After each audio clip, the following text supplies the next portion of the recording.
Good day, good day, good day. Welcome to Sundays with yours truly, Dr. A.G. Green Sr.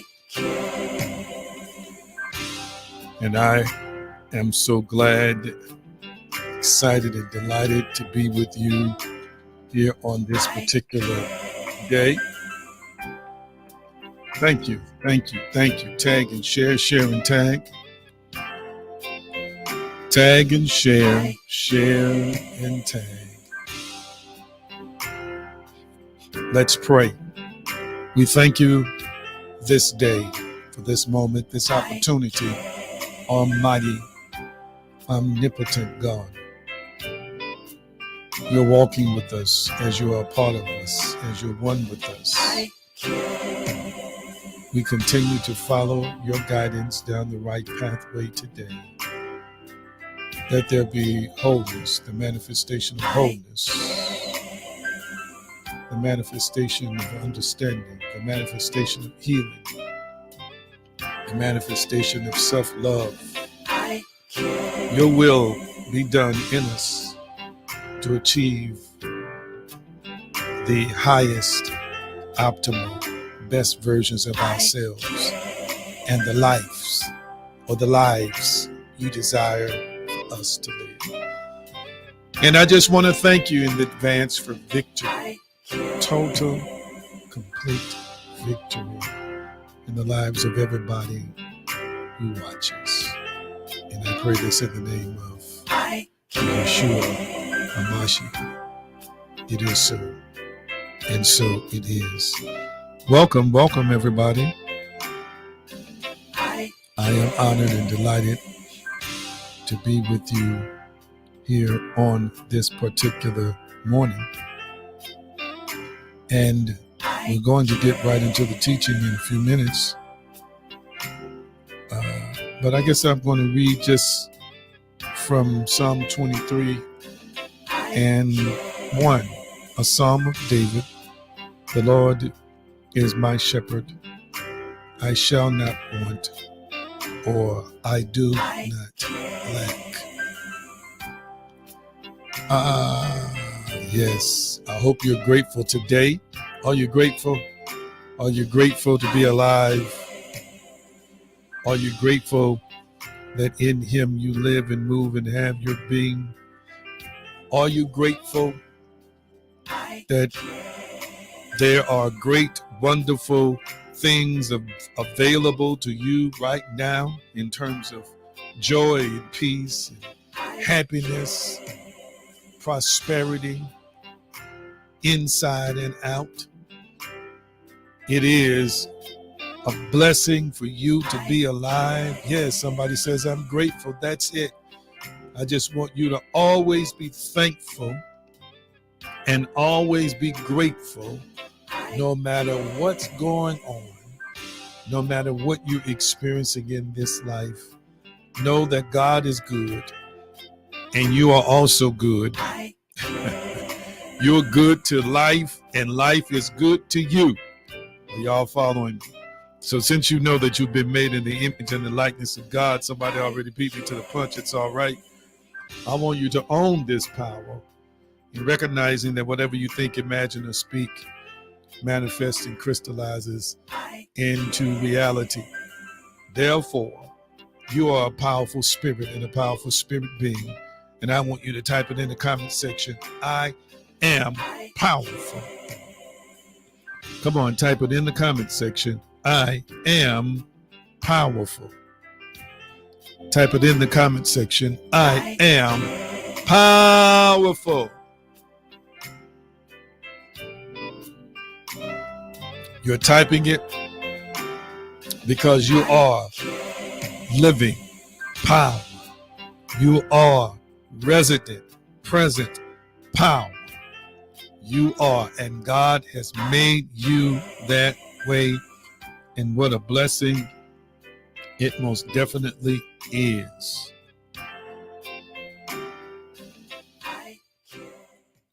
I'm so excited and delighted to be with you here on this morning.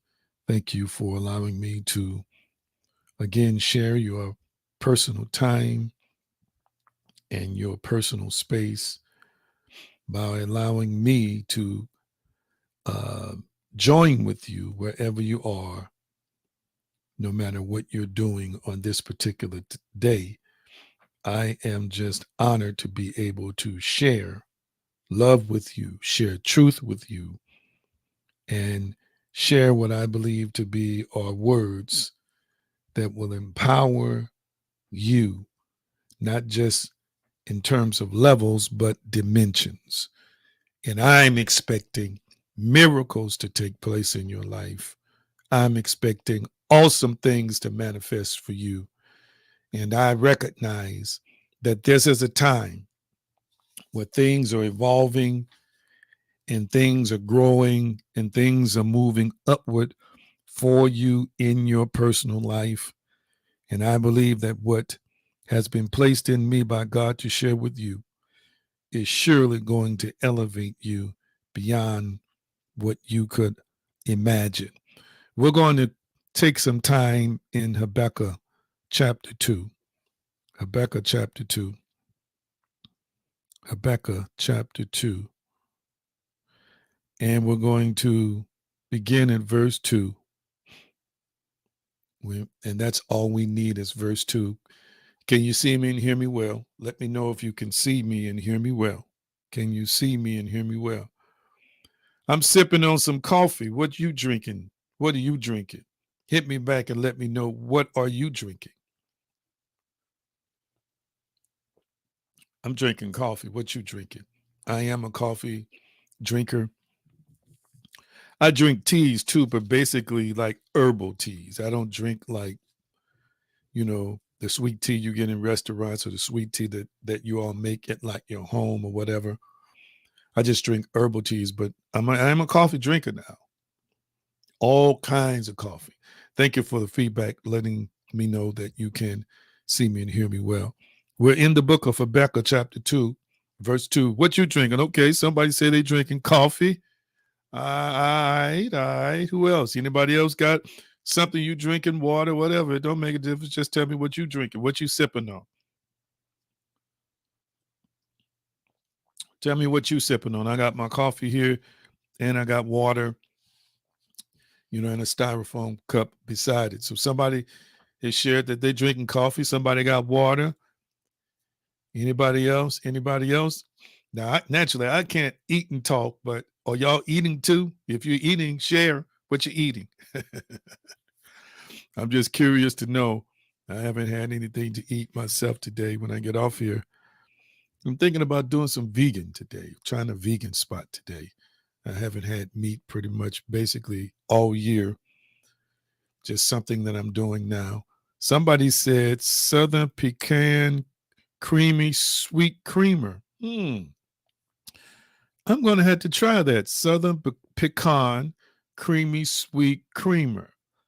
I'm going to have to try that. And then, look at here. Chris is talking about she eating some pancakes and eggs. Sounds like a excellent meal. Did you cook that yourself, Krista? Did you cook that pancakes and eggs yourself? Sounds delicious. I got a Waffle House not too far from where I live and an IHOP almost across the street. But I'm sure I'm going to eat something different. Thank you for sharing what you are sipping on. Oh, she made it. Excellent. And what you're sipping on today. And Vivian, I'm going to try that if I can find that Southern Pecan Creamy Sweet Creamer. I'm going to see if I can find that. I don't think I've ever seen that anywhere in a grocery store that I've been to. I have to do a Google search on it. Habakkuk chapter 2, verse 4. Would somebody put that text up for us? And you can just abbreviate it by doing HAB chapter 2, not verse 4, but verse 2. Habakkuk 2 and 2. HAB 2:2. All right. Habakkuk chapter 2, verse 2. It simply says from the King James, and the Lord answered me and said, write the vision and make it plain upon tables, that he may run that readeth it. And so I'm going to be talking to you about the power of scripting, over the next couple of installments, the power of scripting. Spirit of the living God, we just thank you as we share this word today. We know that it is already predestined to empower us to highest levels. Let our faith connect with this message and help us to come into alignment, that we might resonate with every word that proceeds out of your mouth as you are in me, with me, and speaking through me. And I bless you in the name of the Yeshua HaMashiach. It is so, and so it is. All right, so as you know, we have been discussing, and I'm still talking about the identity shift, although I've changed the name of the group. I'm still talking about shifting your identity, and we're actually on D. And D, of course, deals with scripting. So some of you all might not be familiar with exactly what scripting is. But scripting is a powerful tool that you can use to write and create reality, or write out the thing that you desire to see happen, or the things you desire to see happen in your personal life. Now, I got a whole list here that I will not get to today about how you script. That probably will happen in part 2 or part 3. But I'm going to just kind of lay the foundation of what scripting is and why scripting works. I've utilized scripting down through the years, and I know that it works because I use it. I still use it to this day. So remember, because you're made in the image and the likeness of God, you are the offspring of God. And if you're rolling with Dr. A.G. Green, then you know I don't have problems saying that you are a God. You are a version of God, a miniature version of God. Not only has his DNA been discovered, encoded into our physical DNA, but in Genesis chapter 2, when he breathed into Adam's nostrils the breath of life, it wasn't just breath or wind, which is one of the interpretations of that word. It was God who blew God into Adam. And so as a result of that, we possess power and we possess authority, and he designed us to operate and function like him or similar to him. So just as thoughts manifest, and let me put that up on the screen right quick to remind you of that diagram, which is about to be released in a package that I'll be sharing with you all in the future, of some powerful, like a mini course that I'm getting ready to release. Let me see.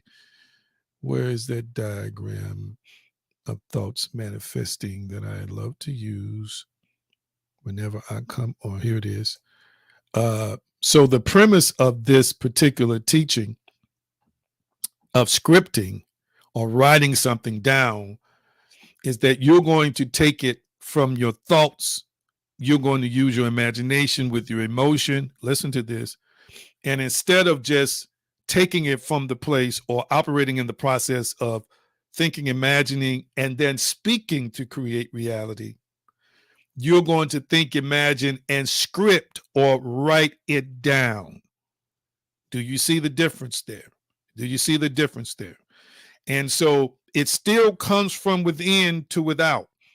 And it still comes from within to create a reality in the 3D physical dimensional world. Now, you notice I always use 3D or three-dimensional in the physical world because there are more than one dimension, that we exist in. We are multi-dimensional. First of all, we are spirits. So we exist in the spiritual dimension as spirits right now, whether you're aware of it or not. But also, there are multi-dimensional levels in the physical dimension. And of course, the secular world would ascribe the spiritual dimension as being one of the multiple dimensions, and they wouldn't separate it from the physical. Okay. But there are higher realms and higher dimensions, is basically what I'm trying to explain to you on this particular day. So the same premise that we are able to operate from or operate by as it relates to manifesting thoughts is the same premise that we are able to operate from when we write or script something. So let's quickly go to this text for a few minutes. Let me get in here and change the setting. Let's go to this text for a few minutes and give you the, hermeneutical explanation of Habakkuk 2. And when it tells you to write the vision down, in this particular context, it's referring to a word from God or the law of God or the message of God. And he's talking about vision. Vision means to write, record, enroll. And then I'm going to get into a few other words. So just as God instructed Habakkuk to write whatever vision he gave to him, okay, and he was saying unto him, write this vision, and these are components of the vision. You make it plain as you're writing it upon, in his case, tables. In our case, it's going to be on paper or on computer, that he may run that readeth it, meaning that it is so clear that if somebody picked up the vision, they knew exactly what you're writing. So now the process works the same for us. And there are benefits that I'll get into later of why you write a vision, why it's so powerful to write God's vision and write your vision. Okay. So what I'm talking to you about today is what I believe that is in conjunction with God's partnership with you, in that you are going to write or script what you believe is the vision for your life. So I want you to type it in the comment section. I'm writing the vision for my life. Type that in the comment section. I'm writing the vision for my life. I'm writing the vision for my life. Thank you. I want you to own that. Oh, I've sensed something stronger. I want you to own that. You have the power. As God is already in you, as he's already a part of you, you write this in partnership with God. All right? You have the latitude and the freedom to write the vision for your life. And there are too many places where people get tripped up in scripture about the will of God and so forth and so on. First of all, many of our thoughts are already inspired by the God that we're one with. That's the first thing I want to make plain. So you're having wonderful, positive thoughts.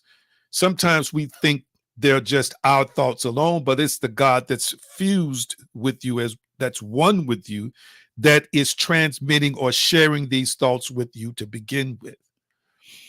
One scripture says he'll give you the desires of your heart in righteousness. And the truth be told, sometimes we think that text means he's going to give us what we desire. But I also believe that he gives us thoughts to desire. He gives us thoughts that are our desires. Are you following me? So I want you to understand that you have the freedom and the latitude to rule and co-rule your life with God. I don't teach you codependency stuff here, okay? I teach you who you are as a divine species and how you are to operate and function in partnership with God. And some of you all have experienced what I've experienced. You've had some ups and some downs. You've had some highs and some lows. And you've had some times where you believe you waited on God and something happened. And you had some times you believe you waited on God and nothing happened. Let's just be real about this. And the times that nothing happened were the times that you weren't doing your part in creating your reality.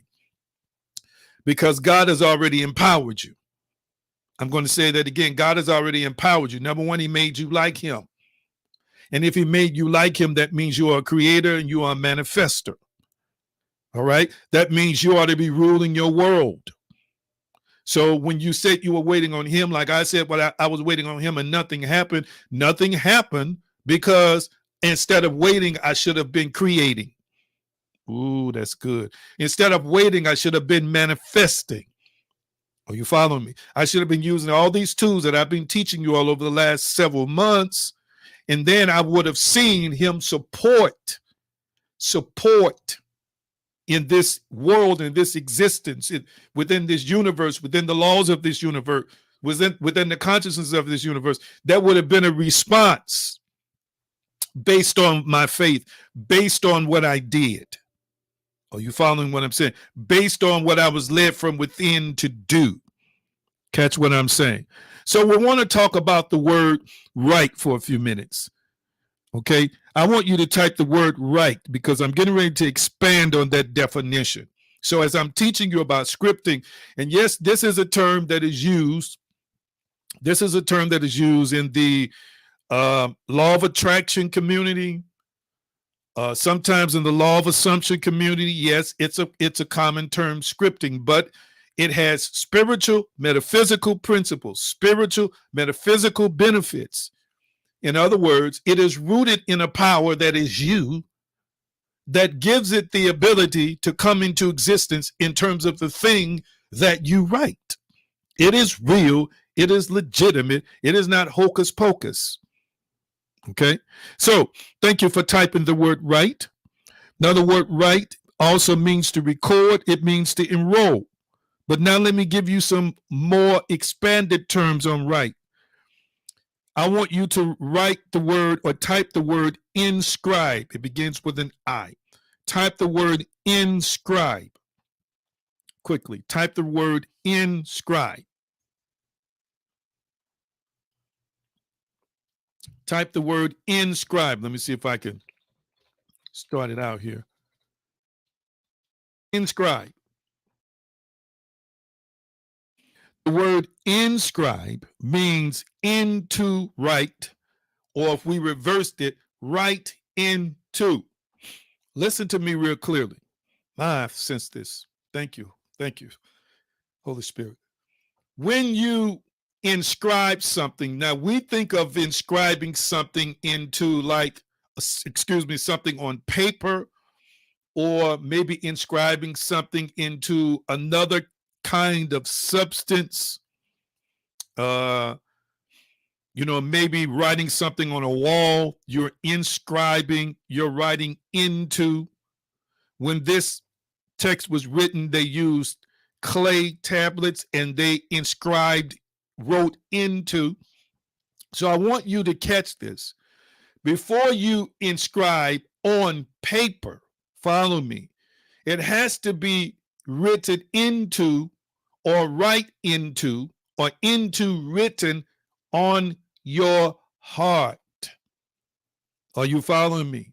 I'm going to teach you how to write things that will happen in your life, but first it must be written in your heart, inscribed in your heart. And one of the things that the Old Testament mentions in its prophetic inclinations on what is going to happen in the New Testament is that the law of God was going to be written in their hearts, not on tables of stone.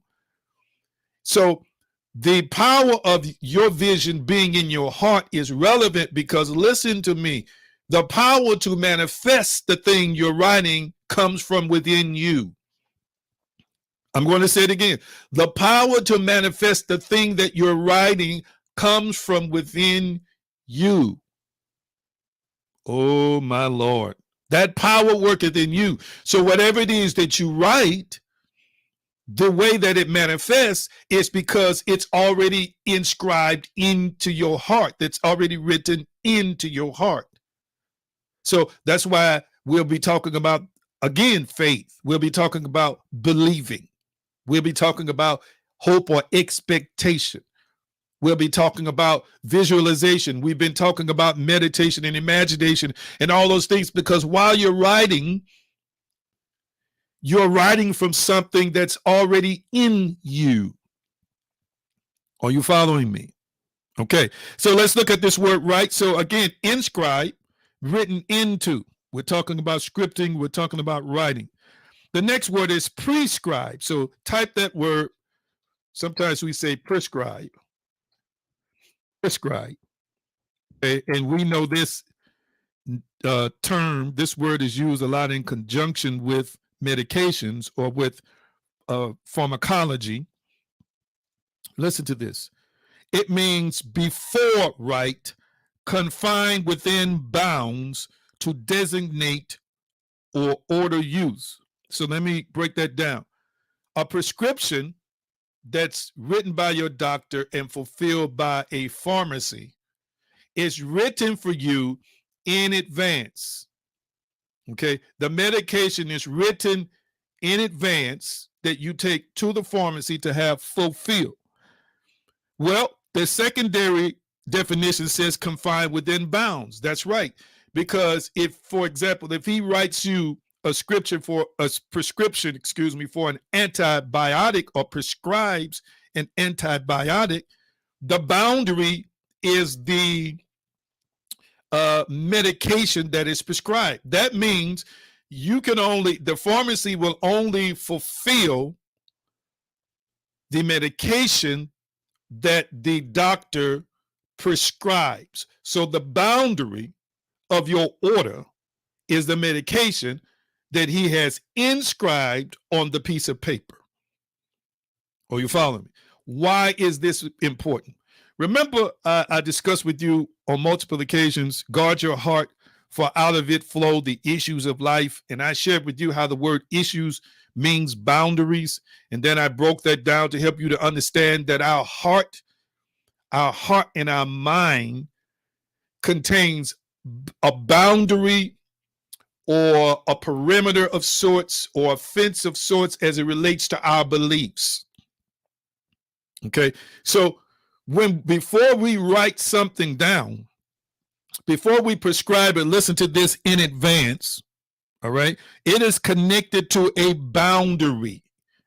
And just like that medication is to be utilized for a specific purpose, when we write something in our hearts in advance, okay, we are designating it to be used in a certain way. So let me just get to a subject that everybody understands, and that's money. I want you to type in the comment section the word money. Type in the comment section the word money.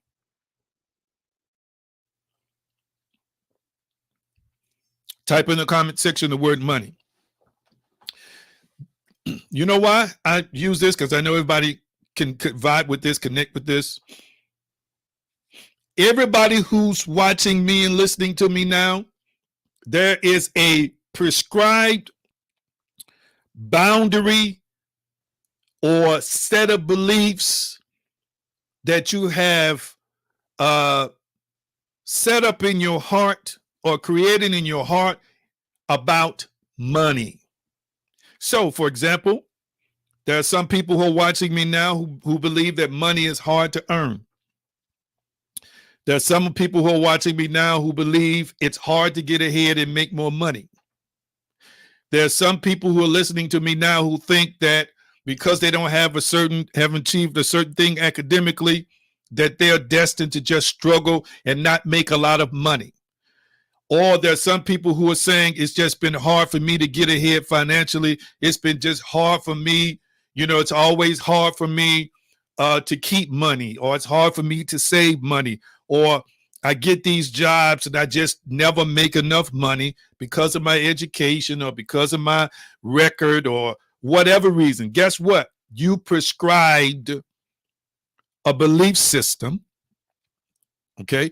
You prescribe, listen to this, an outcome, a boundary about money. So if your money is short, if your money is limited, it's most likely because of your self-written prescription. My God. Let me tell you, it took me years to figure this out. This was my issue because I was raised by wonderful people and they did well in providing for us. But they taught me to not really concern myself with money. Okay. There are times I've done so much stuff for free. I've given so much away. You know why? Because I was taught not to prioritize money. And that was great teaching. Okay. So when it came down to certain things in life, now I know how to handle business, but there are times I would give other people more than I would in the negotiation because I wasn't thinking about money like that. And it was one day after years and years of challenge going up and down, dealing with certain struggles, and then God guiding me into phases and periods of enlightenment where it had to be revealed to me that the reason why there was limited manifestation of income was because I had limited thinking or I had limiting beliefs about money. Are you following me? When people say stuff to you like money don't grow on trees, okay? When people say, stuff to you like it's hard to come by money. When people say stuff to you like if you were born poor, you're probably going to die poor. When people say stuff to you like, because of who you are, because of how you look, you're going to always live from paycheck to paycheck, or just be thankful for the little that you got. I'm all about thankfulness, but when we set up limiting beliefs, we're allowing, number one, people to write prescriptions to us, and we are fulfilling those prescriptions as a pharmacist. But number two, we are also writing our own prescriptions that is limiting us. That's why some of y'all holding on to money like this. You fear not having it.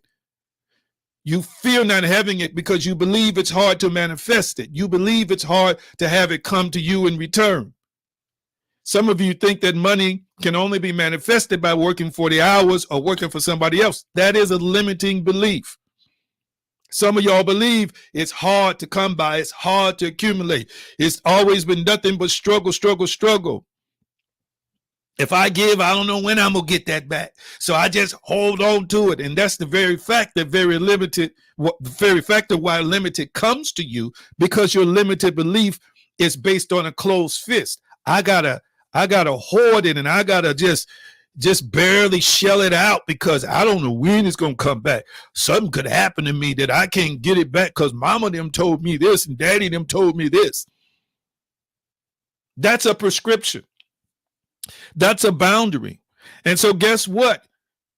Your God self responds to that. You're going to manifest a life based on your limiting beliefs. And that from time to time you get surprised and something extra happens. You're like, oh, thank God. I never expected this. But the reason it doesn't last is because you don't attract what you want. You attract what you are. You're going to manifest what you are.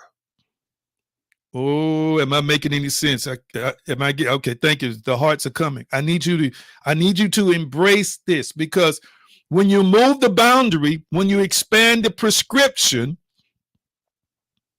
okay, then just like, higher dosages of certain prescriptions are more powerful or have a more powerful impact on your body.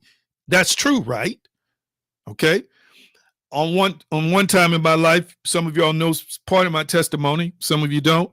I had a chronic issue for 5 years. I was on over 20 medications, and a lot of them were narcotics. Thank God I didn't have an addictive personality, because they would have to force them on me. I lived in pain every day for 5 years. And the higher dosages of the opioids and the narcotics they prescribed for me had a more powerful effect on my mind than my body. And I want you to understand the higher dosage of a statin drug, or the higher dosages of an antibiotic, or whatever it is going to have a more powerful impact on your body. And I'm saying to you, that's because the boundary of the script that was prescribed by your doctor accommodates a larger dosage, provides a larger dosage. What happens if you take these little beliefs with a little prescription and expand it? What happens if you believe you can move from making $600 or $700 a week to $2,000 a week? What happens if you prescribe a $5,000 a month, $10,000 a month, $20,000 a month? Are you following me? You write bigger prescriptions for yourself. Catch that. So while we're talking about writing stuff, you write your prescription. And I'm going to say this: God has made everything available to us. It is us who are writing limited prescriptions. And this is why we're not accessing from God and accessing from the resources of this universe, because the personal prescriptions we write for ourselves have such little tiny boundaries that's all we are getting in return. The next word is subscribe. Subscribe. We're talking about writing. So I want you to type the word subscribe. Type the word subscribe. Type the word subscribe. So now, the word subscribe means underwrite or write under. It means sign at the bottom of a document. So when something is underwritten, usually if we subscribe to a magazine or subscribe to a service, that means it's underwritten by the people we subscribe to, which means that they are responsible for returning in advance in a relationship, a business type of relationship, where they underwrite by reciprocally or in a reciprocal way exchanging a good or a service or an event. You are the subscriber, okay, to them, and they fulfill whatever your subscription means. So now, basically, I'm asking you this question: what have you underwritten in your life? What have you signed off on in your life? What have you subscribed to? My God. Because before I teach you how to script and write your reality and see it happen in your life, once again, it's based on what you subscribe to in your heart. So if you've subscribed to a poverty mentality, if you have subscribed to a slavery mentality, if you have subscribed to limiting beliefs that are highly self-defeating and demotivating and beliefs that say that you are only supposed to live in a circle and that's it. Beliefs that say because of the color of your skin, because of your gender, because of your economic status, because of your background. Beliefs that say I'll never be able to be happy, or I'll never be able to have this, that, and the other. I'll never be able to live this kind of lifestyle and that kind of lifestyle. If you subscribe to that, okay, then you're going to give yourself that in return. And the world would say the universe is going to return it to you. And what they mean is, and like I said, I've been teaching you, it has been discovered that on a cellular level, everything has consciousness, not sentience in terms of its consciousness like we do. But nevertheless, quantum physics proves that when you observe an atom, it accommodates based on your observance of it. And one day I'm going to get more into quantum physics with you. Now, the reason I brought that up is because I've explained to you that God has given mankind authority over everything on this planet. Everything on this planet responds to your faith and responds to your voice command. Whether you know that or not, it is the truth. That's how Adam could control everything.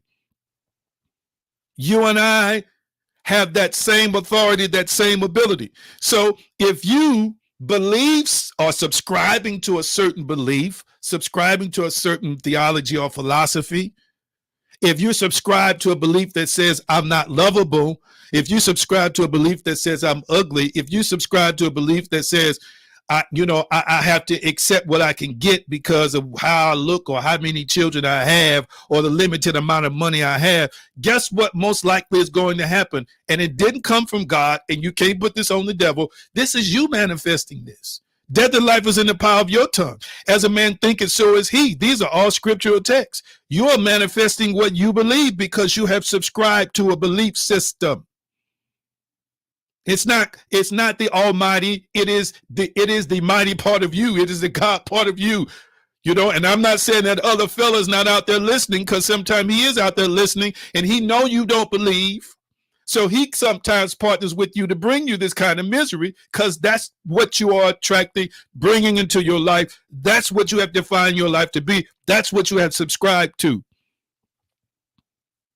So I'm working on your heart now, because when I get you to the place where I show you techniques on how to script and write your reality, you got to make sure that you're subscribing to a better part of yourself, subscribing to a more positive part of yourself, subscribing to a more faith-filled part of your being before you put it on paper.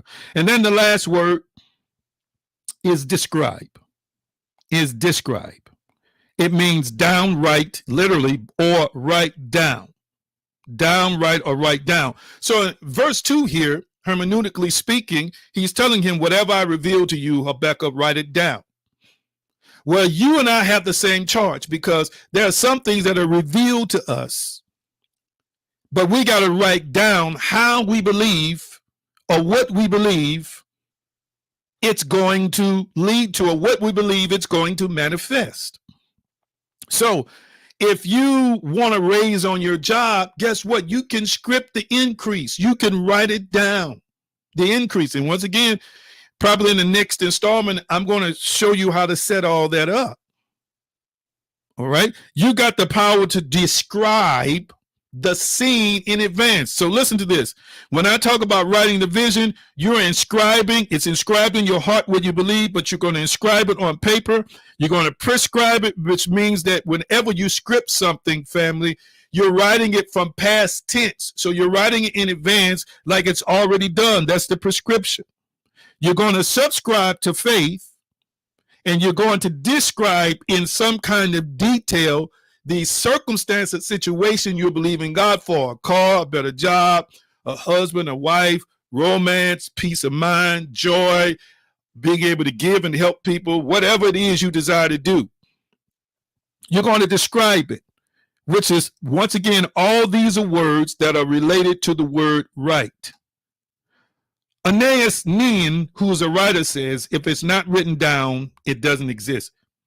If it's not written down, it doesn't exist. A.G. Green Sr. says, you're not serious if you aren't recording it. You're not serious if you aren't recording it. But Aeneas says, if it is not written down, it doesn't exist. And he's trying to show you the power of being able to write something down. So where do we write this vision? You can write it on paper. You can type it on your computer. You can type it on the notes on your phone. You can type it on your tablet. Okay. You can also put it on poster board. You can put it on what they call a vision board, which really is images. That's where you write the vision. So now, why do you write the vision? I'm going to give you a few reasons why you write the vision. But let me give you an example from text. Let's see if we can go there right quick. Let me look it up in Deuteronomy. I'm going to show you something here. Chapter 11, verses 18 through 19. Okay, let's go to Deuteronomy, chapter 11, verses 18 through 19. Somebody put that up. You can just abbreviate it DEUT, chapter 11, verses 18 through 19. You can just say DEUT, 11, 18 through 19. I'm going to read the text. Therefore shall ye lay up these my words in your heart and in your soul, and bind them for a sign upon your hand, that they may be as frontlets between your eyes. So once again, before they write it down, God is already telling them it needs to be in your heart. What I just described to you about your own scripting, about the things you're going to write down about your life that you believe are going to come to pass, that's going to manifest for you, you've got to first believe it in your heart. Verse 19, and ye shall teach them your children, speaking of them, when thou sittest in thine house, and when thou walkest by the way, and when thou liest down, and when thou risest up. Okay. Now, verse 18 is describing what the Jews called a mezuzah. A mezuzah. Okay. Among the Jews, the mezuzah is the name given to the square piece of parchment inscribed with Deuteronomy chapter 6, verses 4 through 9, and Deuteronomy chapter 11, verses 13 through 21, which is rolled up in a small cylinder of wood or metal and affixed to the right hand post of every door in a Jewish house. This text tells you to put it on your hands. So they would tie something around their hands, write something on parchment, that text, and wrap it around their hands. Okay. And then they also had some who would wear it on the sides of their face. Okay. It was this mezuzah, it was this parchment. And then in addition to that, as I just said to you, they would also put it on the doorpost of their house. The pious Jew touches the mezuzah on each occasion of passing, or kisses the finger and speaks Psalm 128 in the Hebrew language. Okay. So now, why did he say, put it around your hand, this mezuzah, put it on the sides of your face, put it on your doorpost? Okay. Because he, number one, wants them to remember that word. And I'm saying to you, you're writing it down because you want to remember it, what you wrote. There's something that happens in the prefrontal cortex of our brains when we write things down, when we script things. Secondly, it's been proven that you retain more in your memory when you write it by hand versus typing it on the computer. All right. So just as a symbolic act for them was to attach it to the hand, sides of the face, and on the doorpost, for us, we script it so that we can remember the thing that we are believing has manifested or is about to manifest in our personal lives. All right. Number two, which is very profound and powerful. Number two, it's the first stage of manifestation and transmutation. It's the first stage of manifestation and transmutation. So when something manifests, it shows up, it demonstrates. But listen to this. Transmutation means to change into another substance. So when you write something down, you are not just participating in manifestation, you're also participating in transmutation. The manifestation is the part of the transmutation where you take it from something that's invisible in terms of your thoughts and put it into something that is visible It is the blueprint for materialization. It is a crossover event. I want you to type it in the comment section. Crossover event. Let me tell you what that means. Crossover event. I got one more point after this and I'm going to be done. Crossover event. I want you to type that in the comment section. Crossover event.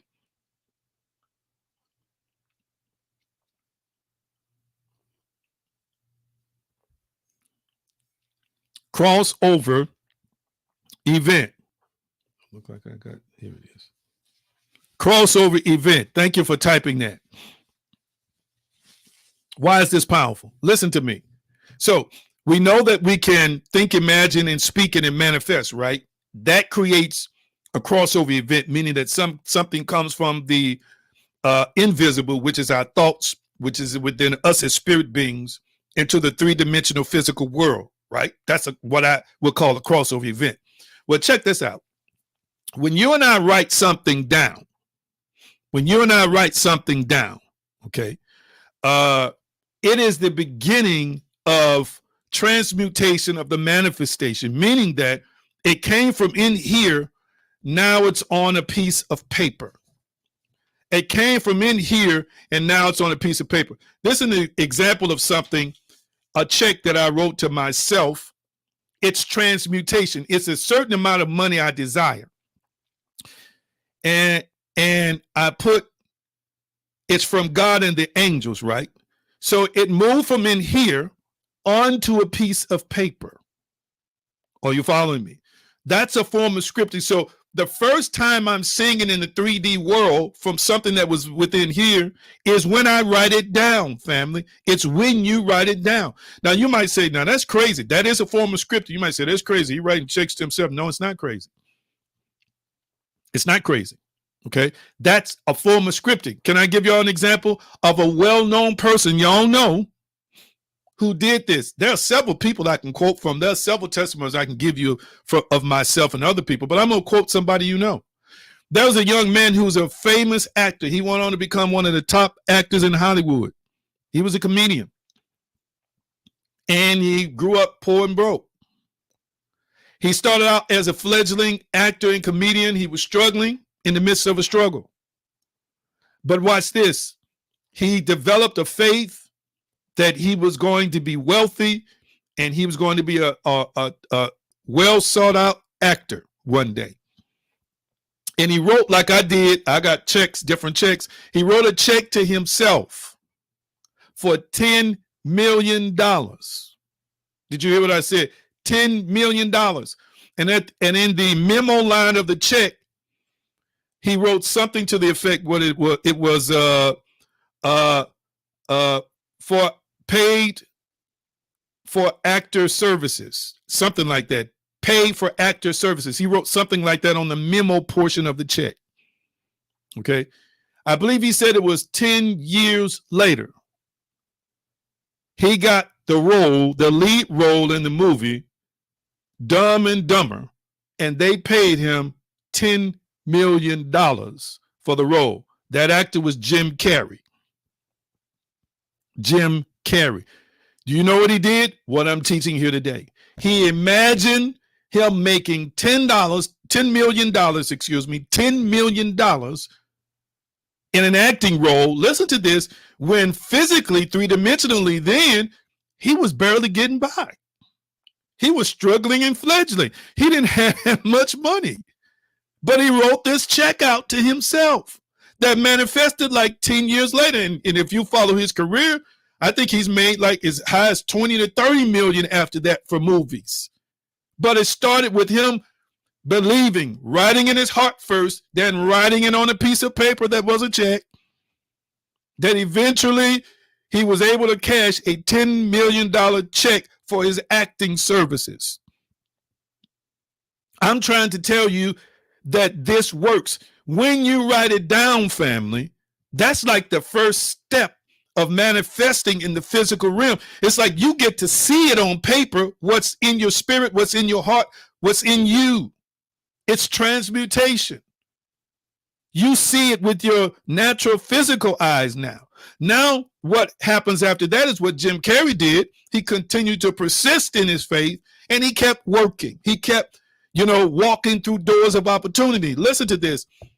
I don't want to get ahead of myself in this teaching, but listen, when you start scripting, opportunities will present themselves to manifest what you scripted.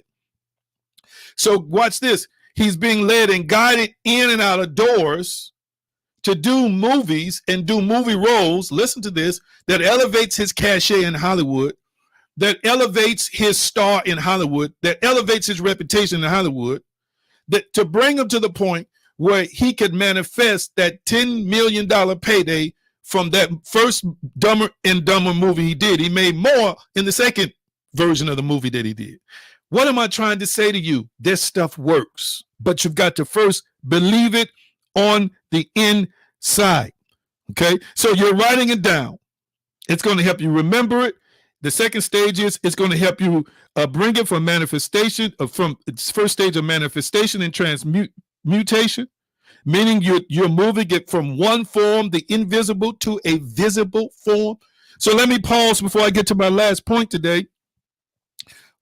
Think about the things you desire to see manifested in your life, your family, or within you, within your health, within your body, within your children, okay, within your relationship with God, or your relationship with other people, or love, or romance. Are you following what I'm saying? Or, material things. What are some things you desire? I don't want you to type it in the comment section. Think about this. But also accept that you have the power as a divine species who's in partnership with God to believe, and it manifests, to co-create, to co-manifest with the Creator himself, who's already a part of you. You have the power and the ability to do that. The last point I'm going to make on today, is number three. We write it down because it is a revelation. It is a revelation. It is, I want you to type divine revelation. Divine revelation. Type divine revelation.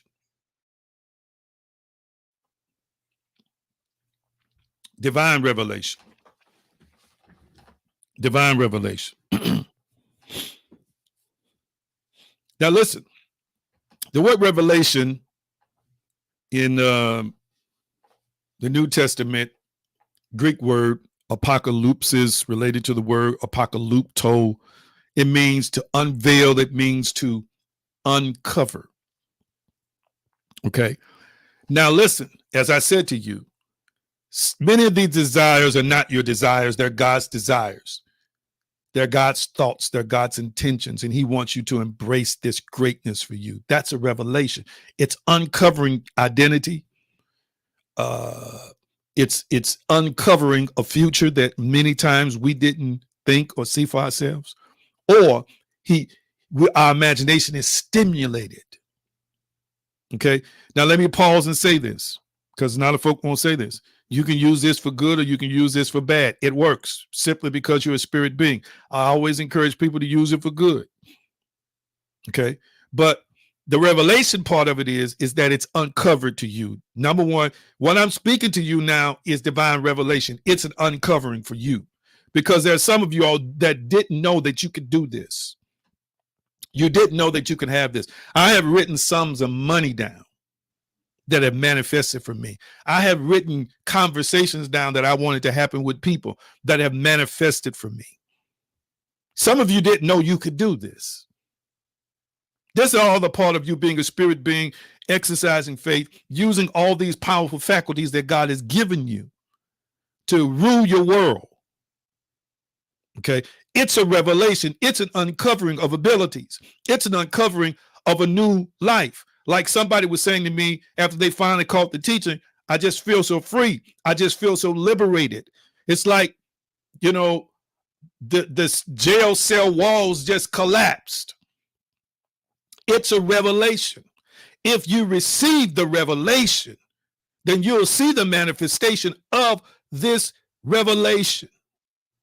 So you're writing it down because it's revelation. It's been revealed to you. Listen to this. And this revelation is the key to your manifestation. It's the key to better manifestation. You're already manifesting your thoughts and your beliefs anyway. Every day you're thinking something that's happening.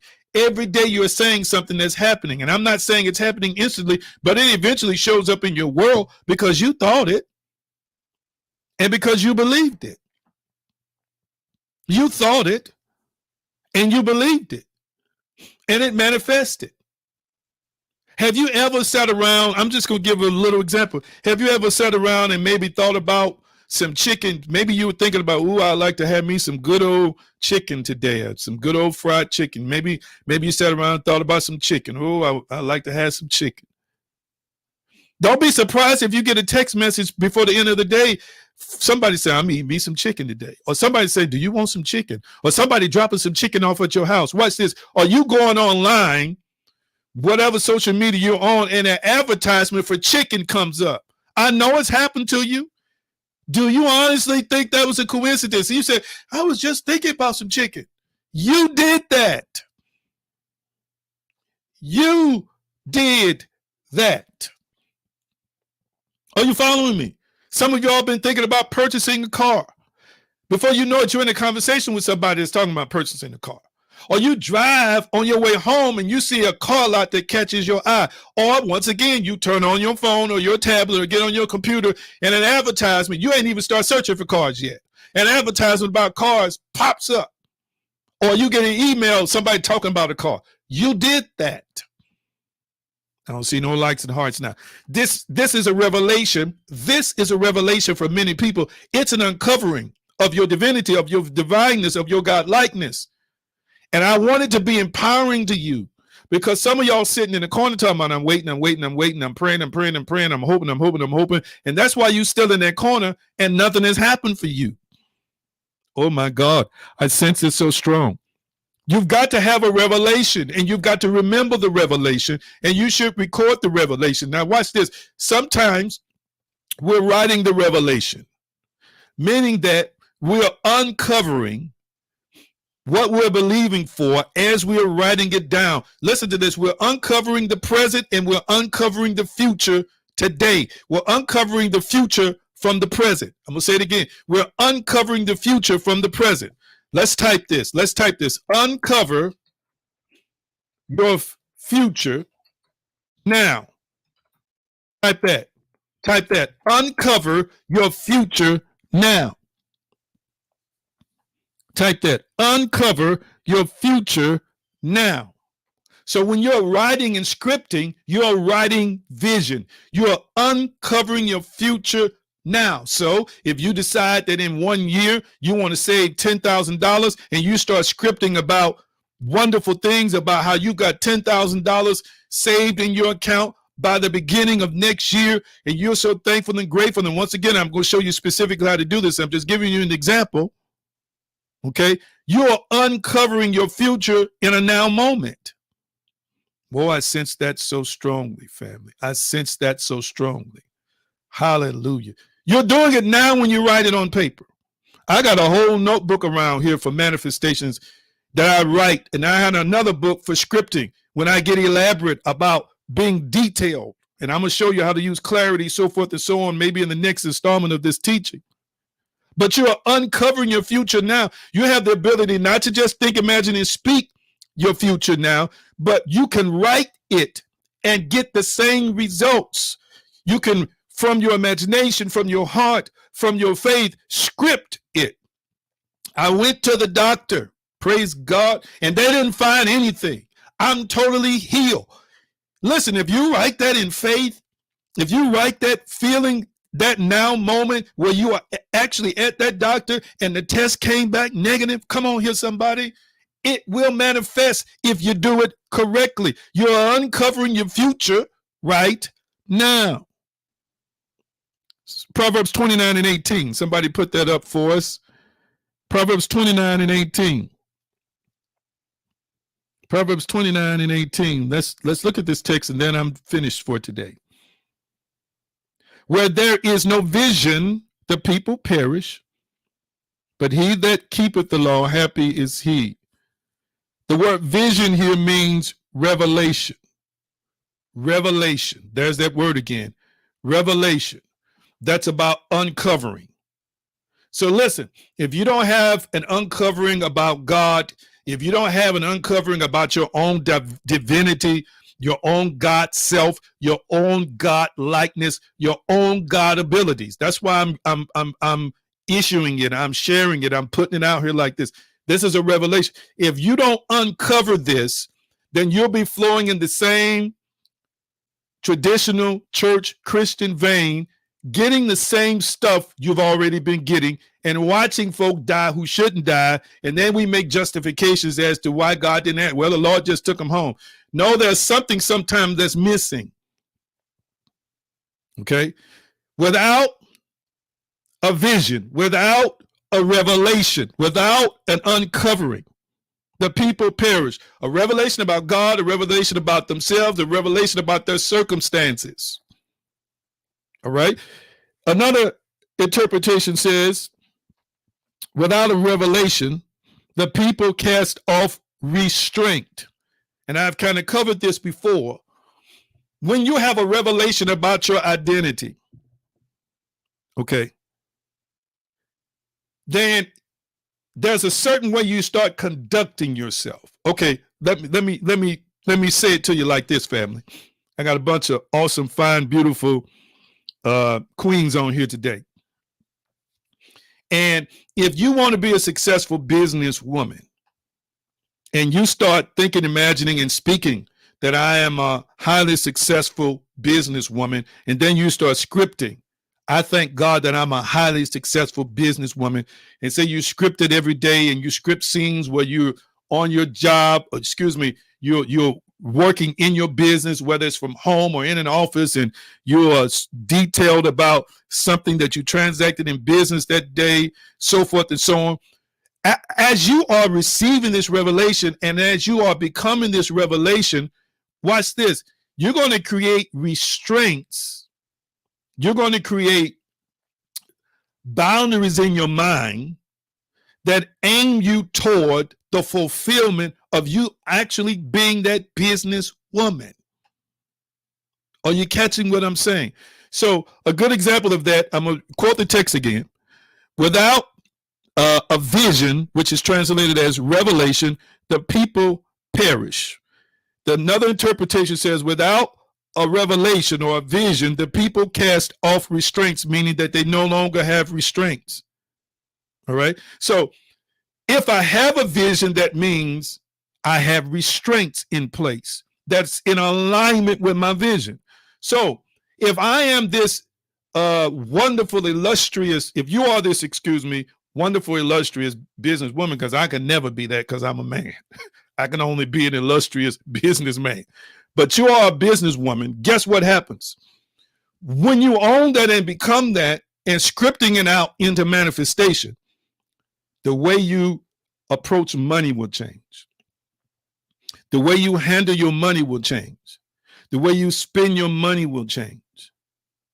The way you see opportunities will change. Whereas you might have went off just crazy and did something and thought about it later. Once you start manifesting this image and this reality as this successful businesswoman, you'll start paying closer attention to your finances. You'll start paying closer attention to your checkbook. You'll start paying closer attention to the things you make investments in. Watch this, the moves you make. So watch this. You are manifesting becoming this successful businesswoman. So you're not going to blow $200 at the club this weekend. The businesswoman side of you said, we can't blow $200 yet. We got to put $200 in savings, or we got to put $200 into the business, or we got to put $200 into something that's going to set my business up that I'm working right now. Are you catching what I'm saying? That's the restraint that you would put in place. Am I making any sense? Talk back to me, family. Talk back to me. You literally will change how you move. You're going to change how you move. Am I making any sense? You're going to change how you start making moves. Because before, you maybe thought about becoming a businesswoman, but once you decided, I am the businesswoman, and once you start scripting that reality, you know, your future from now, what ends up happening? The nowness of who you are slowly starts taking over in you. Are you following me? And you're saying to yourself, some of y'all have already started your business. I sense this so strongly. You need advertising money. You need marketing money. You need money to pay contractors. Some of you all right now, instead of spending that $50 over here, you say, I'm going to spend $10. I'm going to save that $40 because I'm stacking it up for marketing, or I'm stacking it up for product, or I'm stacking it up to hire somebody to perform a service for me. Did you catch what I just said? Oh, my God, my God, my God. You will put the restraint in place because now you got a vision. When you didn't have the vision or the revelation, there was no restraint. You just live like a person who wasn't in business. You just live like a person who didn't have a successful mindset. But once you became that success, and always remember this, before it manifests out here, it already exists. It always, exists in here first. It exists in here first. Always remember that. Right now, if you embrace whatever it is you believe that you are, then that's what you are right now. And the world will later see in the corresponding actions in the physical dimension in terms of your success, in terms of what you've already declared and decided within. They will finally see it. But you decided you were that months before that, or years before that. You were already that. Hallelujah. Am I making any sense to anybody here today? Am I making any sense to anybody here today? So, he that believeth in the law, he believeth the law. This is Old Testament text, which was referring to the Torah. He said, happy, blessed is he.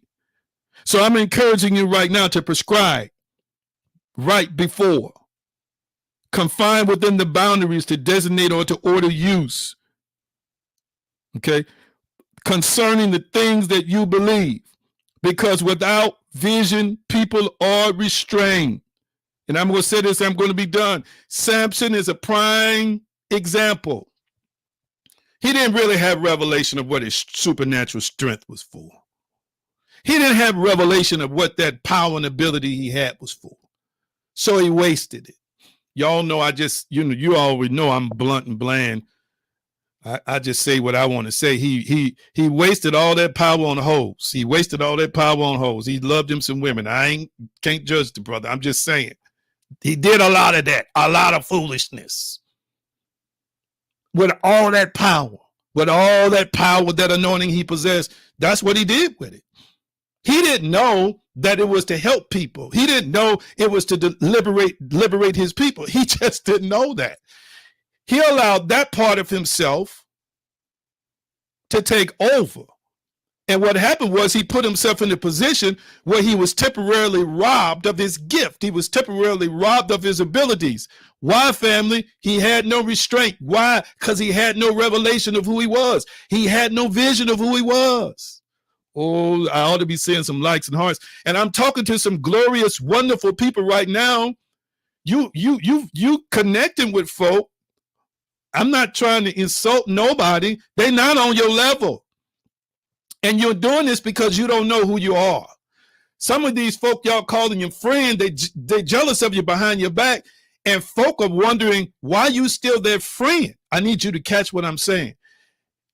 And you're probably hanging with them because you don't know who you are. You don't know how great you are. You don't know how intelligent you are. You don't know how beautiful you are. You don't know how brilliant you are. You don't know how favored you are. You don't know how successful you are. You don't know how great you are. But I'm here to share the revelation with you. Come on now. Come on now. Stop letting people get in your ear who don't really know who you are. Talk about, well, you ought to make that work, or, you ought to just just hang in there a little bit. It's beneath you. It's not even on your level. It's something you brought into your life. God didn't bring it into your life. Come on now, family. Help me here. Help me here. Listen to me. Am I making any sense? That's why you're empty at the end of the day. That's why you're unfulfilled. That's why you're dissatisfied. Because you don't really have the real revelation of your inner beauty. You don't have the real revelation of your power. You don't have the real revelation of your destiny. You don't have the real revelation of your potential. You don't have the revelation of who you really are. Oh my God. Am I making any sense to anybody? I don't know. I just feel like I need to say this. People telling you to take stuff that's beneath you and don't get me wrong, sometimes we work something until we find something better. I'm not talking about that, but some of y'all working with stuff you can disconnect yourself from now. Some of y'all connected to stuff you just need to disconnect yourself from now, because it's just going to drag you down. It's dragging you down. I really want to say this word for penis on the air, but some of y'all might say I'm not, you didn't go too far now, Pastor. You just go too far. But there's nothing in between nobody's legs. Okay, and let me just say this. I know there's some stuff in between folks' legs that's really, really good, okay? But there's nothing in between nobody's legs that's worth you demeaning, dumbing yourself down, acting like a lower part of yourself, or acting like something that's not really you.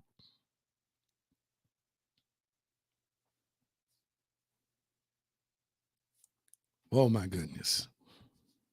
Oh my goodness. I better stop there. Because I'm getting ready to show y'all that side of me y'all don't see on here. I'm getting ready to just go straight, crazy AG who just say anything, AG. Like my daddy used to say, boy, you just say anything. Yeah, that's me. That's me, because I sure will say it. I'm just saying, when you get the revelation of who you are, you'll stop settling for less. Some of y'all, your income is beneath where you ought to be.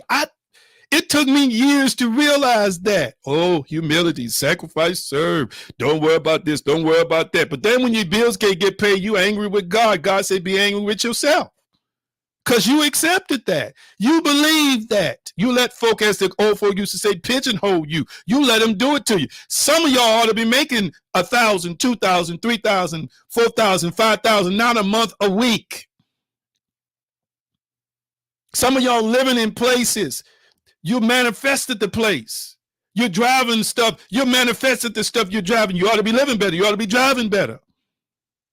Oh, Lord, have mercy. You're manifesting relationships that's not even giving you what you really desire, giving you what you really require, giving you what really makes you feel like a woman. Are y'all following what I'm saying? And then you got folk on the outside talking about the Lord said you can't do this. Listen, stop listening to these folk who have been in pitiful marriages for years and just hanging on by a thread anyway and want you to make you think you ought to stay. No, that is not God's will for you. You don't have to hang around for crap and foolishness. And my point is, you don't want to die sad. I've seen so many folk die with a broken heart because they took the wrong advice. You're supposed to have life and have it more abundantly. You got to have a revelation. You got to have a revelation that's above your situation, or a revelation that's a true definition of who you are. Handsome man and beautiful ladies who are listening to me right now, you require that revelation. And when you get that revelation and embrace that revelation and decide I'm going to become and activate that revelation, then you will stop spending time with suckers. You'll stop spending time with mosquitoes and parasites. You'll stop spending time on low-level, low-end stuff. And you will eventually see yourself ascend. You'll see yourself elevate. Oh, God, I sense it so strong. You'll see yourself as you come into alignment with your true self. Then you'll cause everything around you to come in alignment with you. My God, my God, my God. Y'all not mad at me, are you? You're not upset with me, are you? Oh, my Lord God Almighty. Am I making any sense? Am I making any sense? Am I making any sense? Talk back to me, family. Talk back to me, family. Am I making any sense? You're settling. You're settling because you don't know who you are. Lord have mercy. Women, let me say this. Can I say something to you? Can I get in there with you? Can I get in there with you? Because some of your opinions are based on cosmetics. They're based on cosmetics. Okay.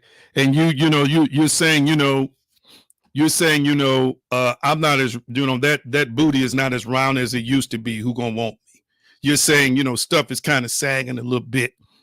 And who gonna really want me? You're saying, I've put on some weight, or, you're saying, because you've defined yourself by being able to use looks, use this, use that, and as a result, you putting yourself down. Now, first of all, I just need to tell you this. I don't care what you look like. I just need to tell you this. You still need to know you fine. Okay, I'm going to say that again. You still need to know and believe you fine. All right? And listen, if you want to make some changes, then you need to script it. You need to do what I start talking about in terms of scripting. And you need to start putting in motion a faith system that will manifest all the stuff you might decide you want to upgrade. You know what I'm saying? Lift some stuff. You hear what I'm saying? It will even help you manifest weight goals, all this. But my point is, don't allow yourself to just be defined, number one, by a negative opinion you have of you. Can I be real? I've said this for years as a man. Thickness on a woman is always a blessing when it's in the right places. Lord have mercy. Lessons from a man who know what he's talking about. You've got to change the belief about you, and then you'll find yourself manifesting stuff you didn't think was capable. Whether you're thin or thick, believe. Work with what you got. Accentuate what you have. But know it's good enough. Watch this, to manifest the man, the relationship you desire. You got to have this revelation about you. Are you following me? This revelation about you, because it's when we think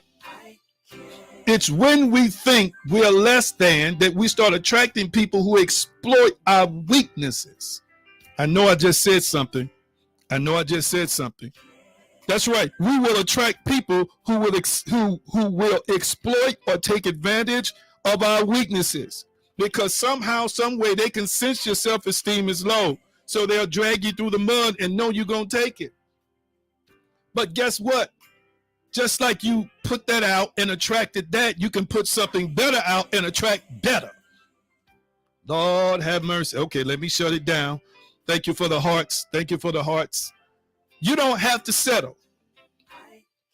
Come on, type it in the comments section. Matter of fact, this is what I'm typing. I'm not settling. Type it in the comments section. I'm not settling.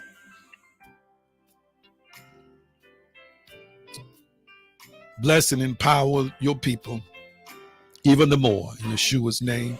If you're watching me today and you don't serve God, but you desire to serve him, this is an opportunity for you to accept him in your heart. Simply ask him to forgive you. Ask him to partner with you. Ask him into your heart as Lord and Savior. And if you believe it by faith, it's done. It's just as simple as that. Did you enjoy today?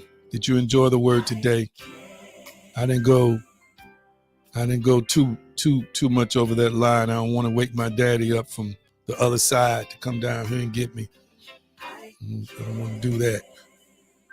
Don't settle. When you get the true revelation of who you are, you won't settle. You won't settle. I want to thank those who faithfully support me. And I'm going to ask you today, as you prepare to sow a tithe or offering, to continue to do it from your heart and to do it generously. And know that I pray for you and I believe God with you, and I'm co-manifesting greater realities in your personal life. Oh, I got some more to say about scripting coming in Bible study, and I should be able to get to some of this stuff that's on this piece of paper in terms of showing you how to do it, giving you specific examples, so forth and so on. Thank you. Somebody said it's an on-time word. Somebody said awesome. It was real. Let's see. Thank you so much for your feedback. I got to stop myself. So remember, you have the power to write out things that come into this three-dimensional reality that manifests, that, as the scripture says, come to pass, which means manifest. You have the power to do that. But first, start working on what's in your heart, what you believe. All right? Cash App, $ AJ Green Ministries. Give the 5, search AJ Green Ministries. PayPal.me/AJ Green Ministries for PayPal. I love you all for loving me. I thank you all for supporting me. As you pray for me, I'm most definitely praying for you.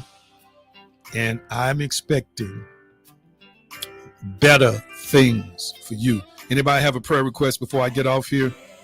A quick prayer request before I get off here that I'm going to agree with you with. A quick prayer request. Any prayer requests before we go today? I sense something strong. I sense something strong. It's according to your faith, so be it unto you. According to your faith, so be it unto you. Become what you believe. Become what you believe. Don't let anything hold you back from loving, from sharing, from giving, from being. Oh, I sense it so strong today. So strong today. Let's see. We've got somebody that says clarity and decision making. And I also want to let you know, I am a counselor. I have a caseload of people I counsel every week. If you ever want some personal spiritual counseling, there's a fee, but it's not much. And you want things beyond what I'm teaching here, reach out to me. We'll put you on this schedule and set you up. But yes, I do have a schedule of people that I see weekly or every other week. And I'll be happy to serve you in that capacity if you desire it. Let's see. Somebody said clarity and decision making. Let's see. Prayer for guidance. Okay. Rose. This is your assignment. I'm gonna put you on a scripting assignment, Rose. You still there, Rose? I was Rose's mother's pastor for years. Mother Lena Mae Campbell, loved that woman. Did her eulogy. Campbell family is a wonderful family. Okay, this is what I'm giving you an assignment, Rose, and you can't miss it. Do you have a notebook at your house, Rose? Do you have a notebook at your house, Rose? If you don't have one, it's fine. But this is what I want you to do. When you get up in the morning, every day for 31 days, Rose, try not to miss a day, okay? Every day for 31 days, I want you to write this down. God, I thank you that I had clarity in my decision making.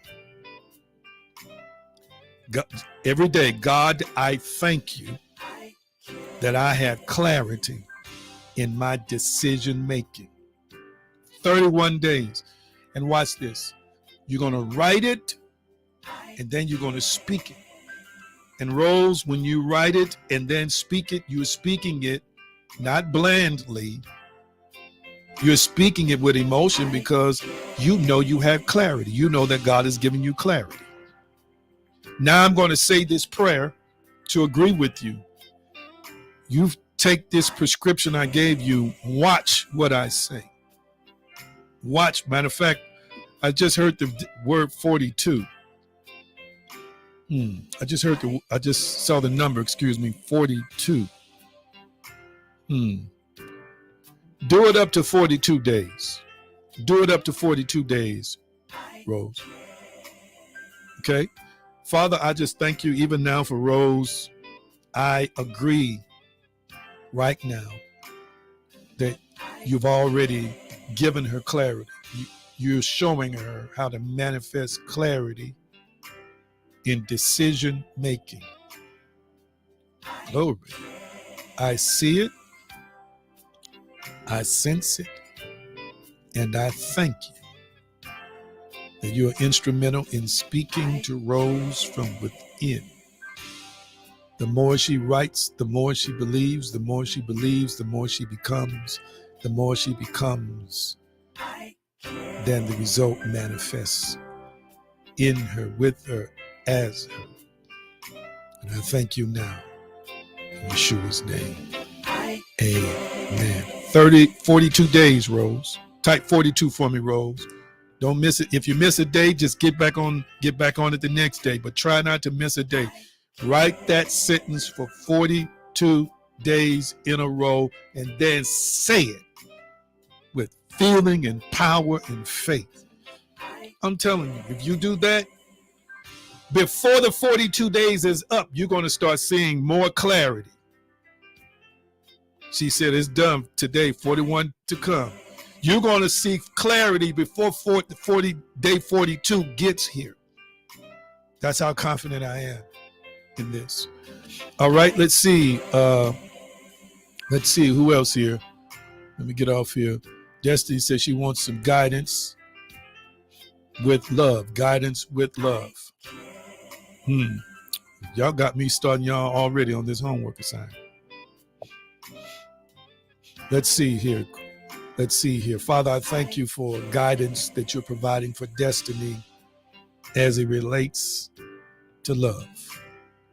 Thank you right now for the exact formula, the exact thoughts and actions that are required by Destiny to manifest the facilitation of your support, the facilitation of the divine as it relates to love.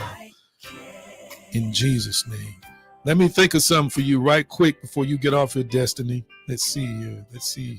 Let me see here.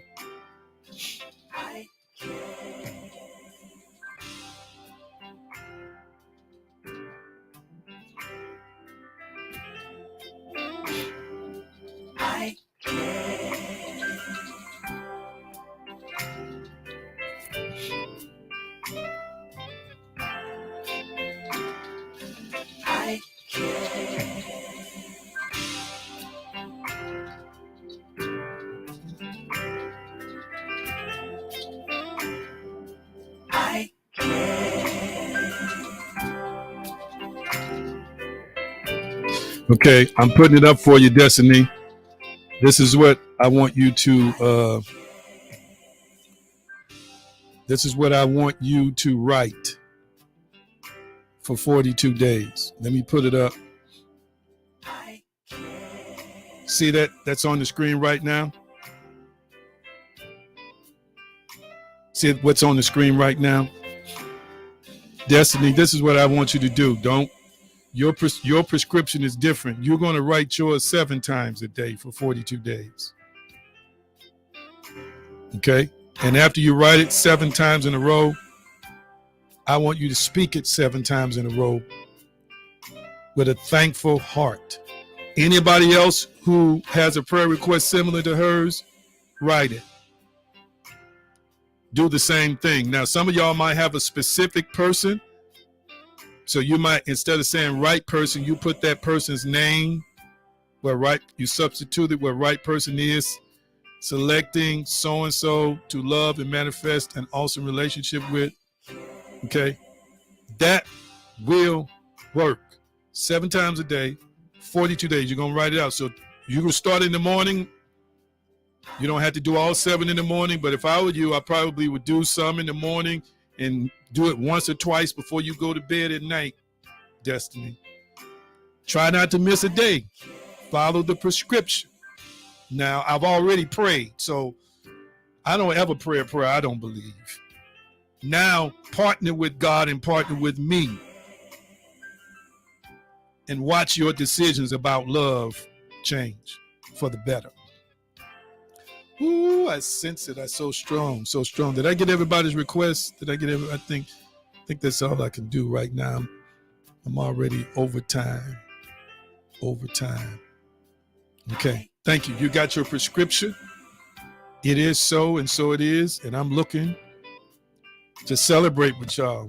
Today, we're just going to party on here from all your testimonies. All right? Now, don't forget to share and giving. And I thank you in advance for your love and generosity. Thank you for your feedback and your support.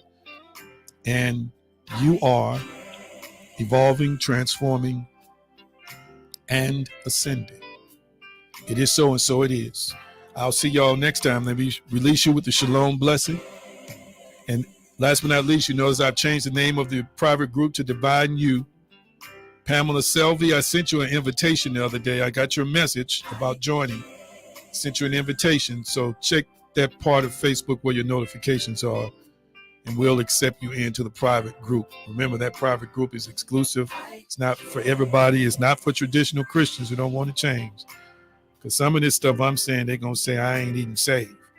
So if you're one of them people, don't even join. I'm not talking to Pamela, though. I'm just talking to everybody. Okay? Because I'm just letting you know I'm on something different. That ain't bragging. That ain't trying to just say stuff. I'm serious. I don't want to offend nobody. I just want to disseminate the gospel truth and empower people to levels beyond where they've ever been. Shalom, shalom, peace, wholeness, and prosperity. Nothing missing and nothing broken. In the name of the Yeshua HaMashiach, is so, it is so, and so it is. Your day is great. Your day is fantastic. And no matter what you encounter, remember that you are powerful.